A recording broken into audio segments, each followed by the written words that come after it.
Magandang araw sa ating lahat mga boxing fans, saan mang panig ng mundo ang labanan o bakbakan nating tatalakayin ngayon. Ito po ay sa pagitan ni Nonito the Filipino Flash Donaire na ating kababayan kontra sa Japanese fighter na si Reiko Masuda. Fight schedule March 15, 2026, nagaganapin po sa Yokohama, Japan. Singitin natin mga idol ang nalalapit na laban o mamayang gabi ang laban nito. Eman Bacosa Pacquiao kontra Reynold Kumindang. Mamayang gabi na po yan mga idol. February 28, nagaganapin sa Tagbilaran, Bohol. Shout out sa Tagbilaran, Bohol mga idols. Sa mga nanonood sa Dong Sports PH, kung malapit kayo dyan, pwede nyo puntahan mamayang gabi yan mga idol para mapanood live.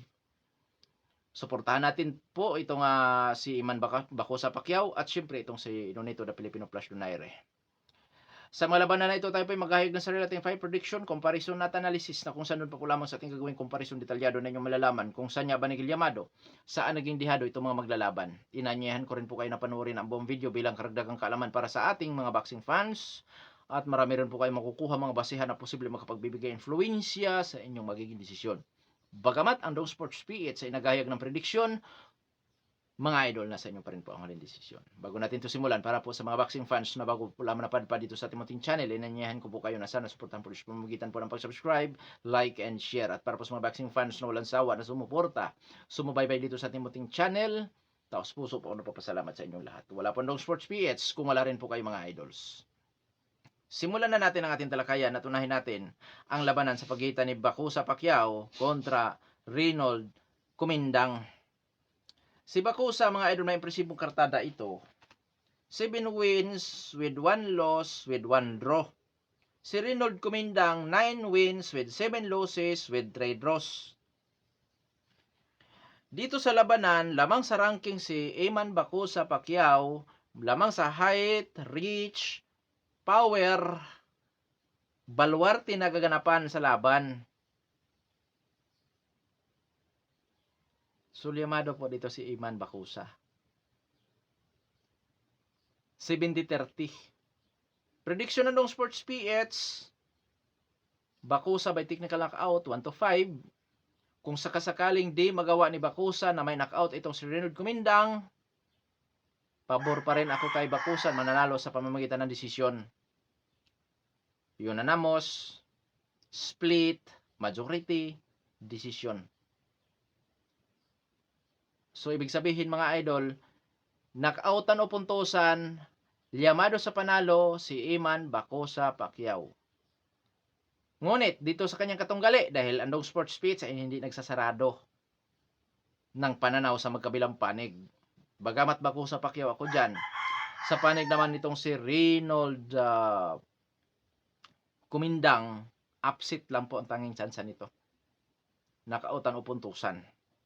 Pero hindi man kilalang knockout artist itong si Kumindang, so sa puntusan pwedeng maka-upset yan doon kay Eman Bacosa mga idols. So tanging chance nito upset. This is boxing, anything can happen. Hindi porkit Yamado sa maraming aspeto itong si Eman Bacosa Pacquiao ay walang tendency matalo. This is boxing, anything can happen.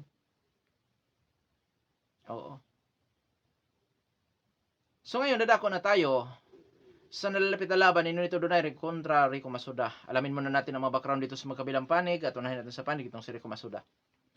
Bilang isang professional boxer, si Reiko Masuda ay may impresibong kartada, 9 wins with 8 wins coming by way of knockout. May isang talo, ngunit wala pa natalang tabla. Sa kanya nag-iisang talo, sa puntusan lang ito natatalo. May edad 28 anyos at ang height 5 foot and 6 and a half inches na may reach na 69 inches. Southpaw ang stance, knockout ratio 88.89%.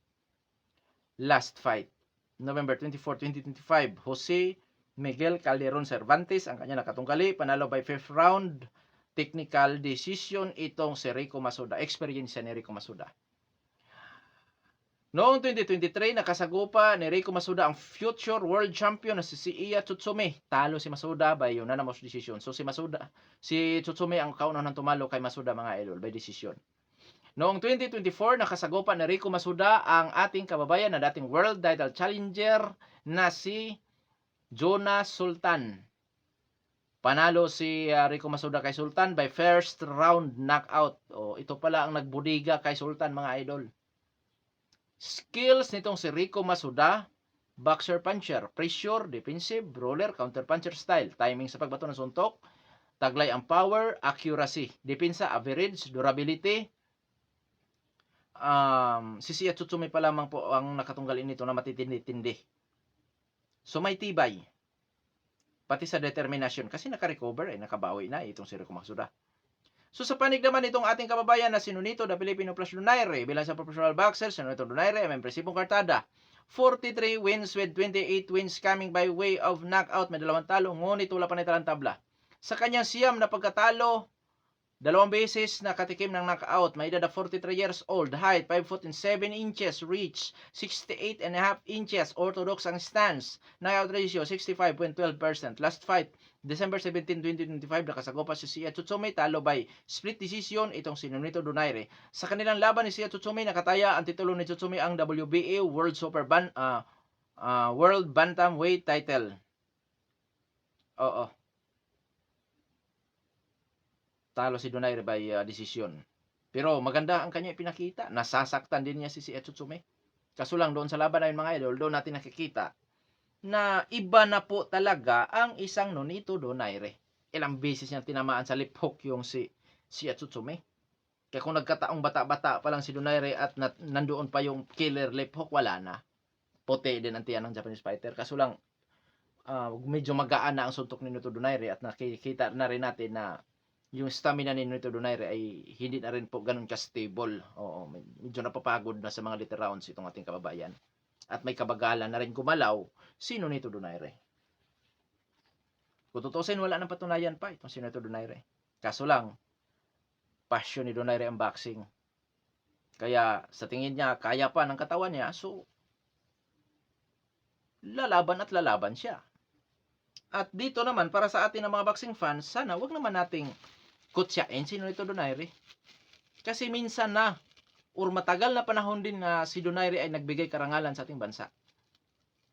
Oo. So, suportahan na lang po natin. Alam naman natin na hindi na rin to magtatagal talaga sa boxing sa edad niya na 43 years old. Siyempre, suportahan na lang natin ang natitirang mga laban nitong si Nonito Donaire, mga idols. Na kung saan, huwag naman natin kutsain. Kapwa pa natin Pilipino, hindi naman yan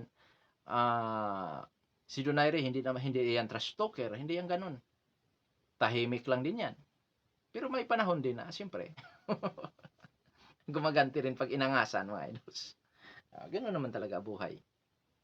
So, suportahan na lang natin ang gusto ng ating The Living Legend. So, ang experience ni Nonito Donaire, siyempre, dating 4 Division World Champion, mga nakasagupa, katulad ni Naoya Inoue, Nicholas Walters, Guillermo Rigundo, skills ni Nonito Donaire, boxer puncher. Na kung saan mga idol, as a boxer puncher, pressure, defensive, roller, counter-puncher style. Noon mga idol, talagang ang specialty ni Nonito Donaire ay ang pag-counter, lalo na yung kanyang killer left hook. Yun po talaga yun eh. Kaso lang mga idol, ngayon, hindi na natin gaanong aasahan yung killer lip hook ni Nonito Donaire. Hindi na gaano nating asahan. May pag-asa pa rin, pero hindi natin gaanong asahan na kasi medyo magaan na po talaga ang mga suntok ni Nonito Donaire. Hindi katulad noong kanyang kalakasan na talagang pag nagkamali ka dyan at tinamaan ka ng kanyang lip hook, talagang puti ang tiyan mo dyan. Oo, ngayon may edad na, matanda na, may nasa kanyang father time na. So, medyo, ano na po yun, medyo magaan na po ang suntok talaga ni Nonito Donaire. Real talk lang tayo.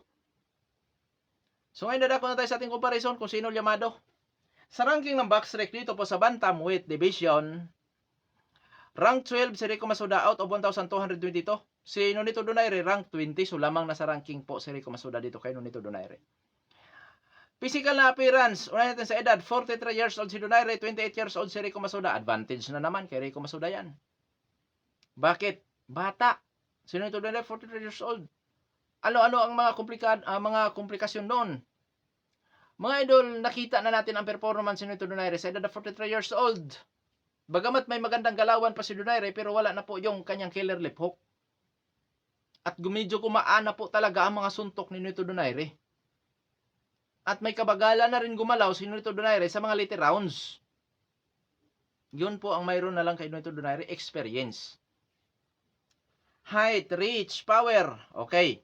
Si Nonito Donaire may height na 5 foot and 7 inches ang kanyang katunggali, 5 foot and 6 and a half inches, half inch ang itinangka ni Donaire. Sa reach lamang ng half inch itong si Rico Masuda. Southpaw kontra Orthodox. Knockout ratio umaabot sa 88.89% knockout ratio ni Masuda. Si Donaire naman may knockout ratio ng 65.12%. So, labanan ito ng matataas ang knockout ratio. Komparasyon ito, so lamang sa power, si Rico Masuda. Kung si Donaire ay power puncher, knockout artist naman si Rico Masuda. So lamang sa power si Rico Masuda. Activity fight pero aktibo. Sa eksperyensya, 70-30. At kahit nga 80-20 in favor of Nonito Donaire. Lamang po talaga sa experiences ni Nonito Donaire. Skills, parehong boxer puncher. Sino llamado kay Rong Sports? Maraming kalamangan pong bata. Mula sa rankings, sa bata, na kung saan kalakasan, 28 years old, may skills din as a boxer puncher. So mga idol, llamado po itong si Rico Masuda kay Nonito Donaire. Oo. 60-40 na po yan. Pero kung nasa edad lang sana na 36, 35, kahit 38 or 39 years old si Donaire, 70-30 in favor of Donaire yan. Pero sa edad ni Donaire ngayon, siya naman ang dihado. Sa 60-40, mga idol. Kasi matanda na po talaga. Iba na po talaga. Fashion na nga lang ni Nonito Donaire ang boxing, kaya nagpatuloy ito mga idols. Na kung saan tayo mga boxing fans, suportahan na lang din po natin kung ano ang desisyon ng ating idolo. Oo. So, llamado po dito talaga si Rico Masuda kay Donaire mga idols. Llamado. 60-40 in favor of Rico Masuda. Alam nyo kung saan lang nadihado si Donaire? Edad. 43 years old.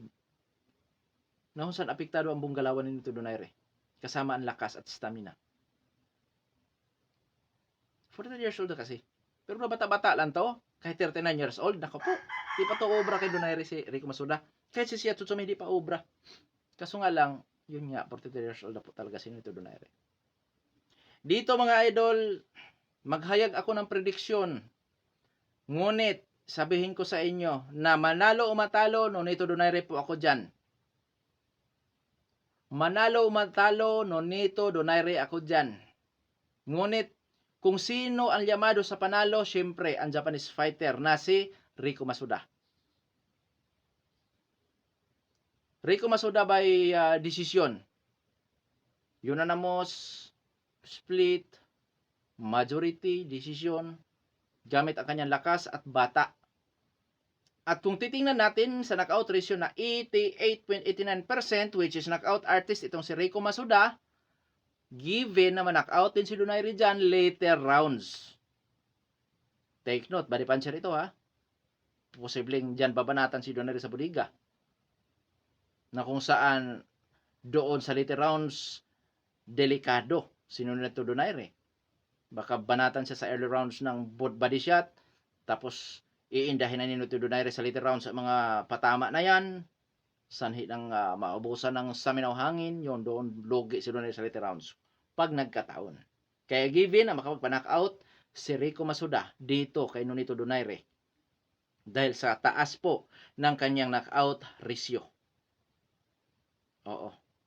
Pero ang pinaka-prediction ng Sports PH decision. Dahil hindi naman katulad kay Inoue kadelikado si Rico Masuda. Hindi naman to katulad kay Inoue. Ibang klase naman yon si Inoue. Pero yun nga, may lakas din po talaga itong si Masuda, mga idols. Oo. So mga idols, sinabi ko na po sa inyo na llamado sa panalo ang Japanese fighter. Pero ang Sports PH, Nonito Donaire po yan. Manalo o matalo. Oo. So mga idol, hanggang dito na lamang ito pa ng Sports PH. God bless po sa ating lahat.